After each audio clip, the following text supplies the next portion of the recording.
Hello, welcome back to Me with Margaret. We're here again talking about issues that can motivate us, educate us, and engage us.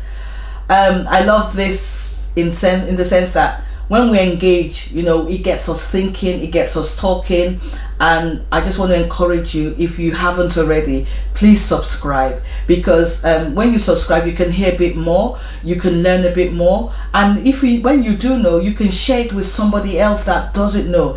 And the more knowledge we have, the more we understand from different perspectives, it will help us in our relationships with our families. So please subscribe to my channel. I will really appreciate it. So today I'm looking at domestic abuse, or let's say abuse. I don't know how many of us have been on social media recently with what's happened over the past few weeks about somebody losing her life. Now social media has made that so real, but these are things that happen every day. So I just felt, let me bring my own spin on it, because there's a lot that's being said, but let's talk about it a bit more. Welcome to me again.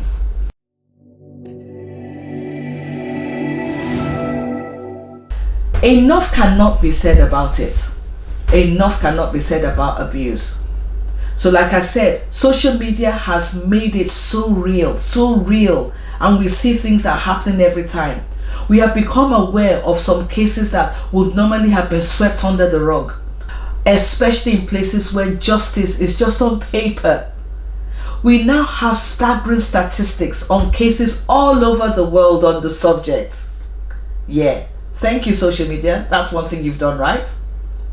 Now, while both men and women are experiencing domestic abuse, women are more likely to experience repeated and several forms of abuse, including sexual violence. According to a World Health Organization's report, violence against women remains, now get this, devastatingly pervasive and starts alarmingly at a very young age for so many women across their lifetime. 1 in 3 women are subjected to physical or sexual violence by an intimate partner or sexual violence from a non-partner.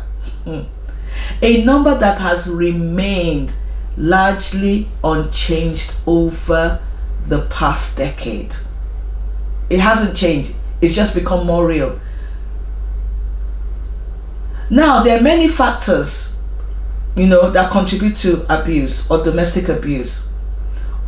And this can include, so I want us to, because I'll be talking about this from different angles. It might be because of your low self-esteem, low education or income from either partners, maybe the young age at which you are, and then it makes us open to abuse, an aggressive or a delinquent behavior, in a young person or an adult, heavy alcohol and drug use, history of being physically abusive yourself. All these contribute to it. There's also this aspect about hostility towards women generally. People just don't like women. There's also the attitude of accepting or justifying violence and aggression. So it's not just about women, but that's just the way people are brought up, and then it happens again and again. So history of physical or emotional abuse in childhood can also translate into what happens in an adult. So relationship factors such as jealousy, insecurity, inferiority, and male dominance, control, and aggression are just a few. Let's pause here for a minute. Many women that I've worked with, or that I'm still working with currently, they still have no idea or no clue that they're being abused. Sometimes they just feel that they've just got to take it. I've seen situations whereby people, because they don't have their immigration sorted out, they're subjected to abuse by their partners. It can be either side. It can be the man or can be the woman.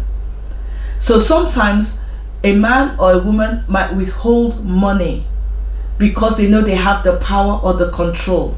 So some women, they have not, they know, because they know that they can't go anywhere else. They're waiting for their papers to get sorted. They're waiting for, to get things done for them. So they are now under the power or the control of their partners. So if that partner doesn't give money, or that partner decides not to pay for the telephone bill, or chooses not to pay for one thing or the other, then that is abuse. It's called financial abuse, and it's controlling. I've seen situations whereby the partner, has the control over even ordinary TV license, even controlling the things that happen in the house. You can't watch TV until he or she says so. You can't go out until he or she says so. You can't spend money. You have to write a list of what you spent. You must submit to everything else. Why? Because you don't have the liberty, or you're trying to get your papers sorted. And many people use this a lot, and it grieves me, it hurts me to say that it does happen. That people use the fact that they've not sorted themselves out legally to be in the country, makes them, vulnerable with the people they're living with. That is abuse. I've seen situations whereby a family that I worked with so many years ago, she was trying to get her papers sorted, she was trying to get things done, and the husband, because of his own insecurities, made sure that the lawyer did not put her papers through, and she didn't know about it until it was until it got very late. And she was wondering, why are my papers not being sorted? What's happening to me? And then this lawyer now opened up to her and told her that, look, your papers would have been submitted a long time ago, but your husband said I shouldn't put it in. She was under the control of that husband, and this impacted on her until she came for support. We only found out later that this man had jealousy issues, he had insecurities issues. At the time she got her papers sorted, the abuse became worse. The beating started. The control became worse. She couldn't go out. She couldn't even take care of her children until she had to leave. That is just one major example of abuse, especially when people use the situation around you. And I can use this as an example because I work with so many in this situation, especially in the United Kingdom, where people cannot do certain things because they don't have the legal status to do so. So I would like to reiterate, like someone I heard recently say, when there's no purpose, or where purpose is not clear or known, there is a situation or the possibility that there is abuse. That's why when you look at that meaning, it means the abnormal use. Abuse is abnormal. So abnormal use of a relationship, abnormal use of a child, abnormal use of a person. Because you don't appreciate the woman, the child, then you are using that situation in an abnormal way. That is why it's called abuse. Abuse is bad. So it has become a matter of concern that most of the time an abusive relationship continues for a long time, with the abuse not speaking up or quitting the relationship. And why does this happen? It's because they have no self-esteem. And then that person might have been eroded. You've gone to such a point that you believe that you are of no value to yourself or others. And so you just let it happen. I'm the one at fault. I'm the one guilty. And then the abuse will not be able to or may not want to extricate him or herself from that relationship, because you feel you're not worth it, or you think that the abuser would have successfully dealt with you in such a way that you are isolated from friends and family. And these are the things this is the reality of what happens. So the situation that happened some time ago, so they're blaming, you can blame anybody you want to blame, but there are things that we are all guilty in our way, one way or the other. So I want to say here that I'm not an expert on the subject, but as a woman and as a practitioner working with families, I have seen so many cases that could have been avoided. So before you get into a relationship, please don't be desperate to ignore the red flags. There's so many red flags. So are you looking at the fact that the person is obsessive, insecure, and he wants you or she wants you all to herself or to himself? This person might cut you off from family and friends and become extremely jealous when you talk to friends. You may think it's love, oh. You may think it's love, but most times it is not. What if he hits you once or she hits you once and then twice and says, sorry, it was a mistake, I won't do it again?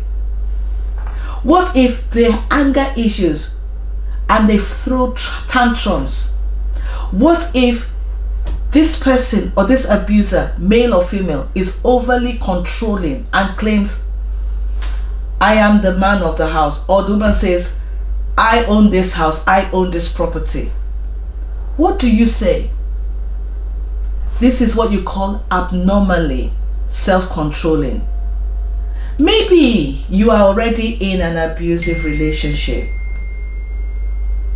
If he's constantly or she's constantly physically abusive, please don't keep saying he or she will change and wait until he takes your life. I've seen it so many times on social media. Leave to live. So don't try to support him, or if you want to support him, let him go for counseling, but you need to do it from afar, not in that house, not in that place. So being verbally and emotionally abused has the same effect in different ways, so we need to address it. So I'm here as a practitioner at this point in time to say, if you or someone you know is being abused, please talk to an adult, talk to a friend you can trust, a family member you can trust, a trusted teacher, a doctor, or a school or a religious organization, a youth counselor. There are many.